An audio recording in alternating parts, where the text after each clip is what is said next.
right, I'm here with John Huemoeller, CEO of Axim Biotechnologies. John, thanks for stopping by. Thanks for having me. So why don't we start for our investors, just a bit of an overview of Axim. So Axim has historically been a pharmaceutical company focused in the cannabis space for quite some time. We're one of the probably original pharma companies out here. And we've been doing some clinical studies in Europe. We're about to launch a new clinical study using FDA-approved dronabinol, using our chewing gum as the delivery mechanism.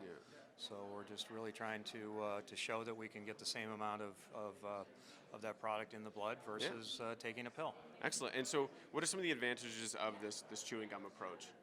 Well, chewing gum gets into your blood in literally 2 to 5 minutes, as opposed to a pill going through your stomach and enzymes and liver and acid and et cetera, et cetera. So much quicker relief. We're targeting chemo patients that have pain, and so if you can get pain relief in 2 minutes versus waiting an hour, we think we've got a better mousetrap, so to speak, delivery mechanism. Excellent. And so I think people are thinking flower, people are thinking vapes. I don't think there's a lot of people thinking chewing gum. Do you want to talk a bit about how you guys see the market for chewing gum?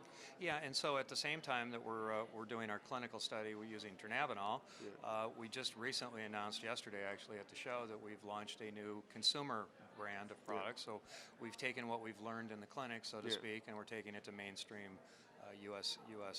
At least for now, with CBD. So it's a brand new gum called Wellness Gum, and that product delivers the CBD faster than anything except for maybe vaping. Okay.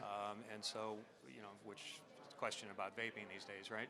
So it's better than going through your stomach and digestive tract, and you get immediate relief, and you get a much higher bioavailability because it absorbs in your oral mucosa, tongue, cheek, gums. And how big do you see the market being? So there really isn't a gum segment of the market today.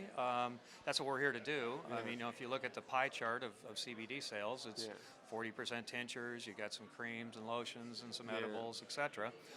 What we want to do is carve out a small sliver of that pie, and if we can do that, then who knows? It could be a couple $100 million in a few years. Yeah, absolutely. And so just to help investors understand how the financial side of your company, you said you're about 30 million market cap right now.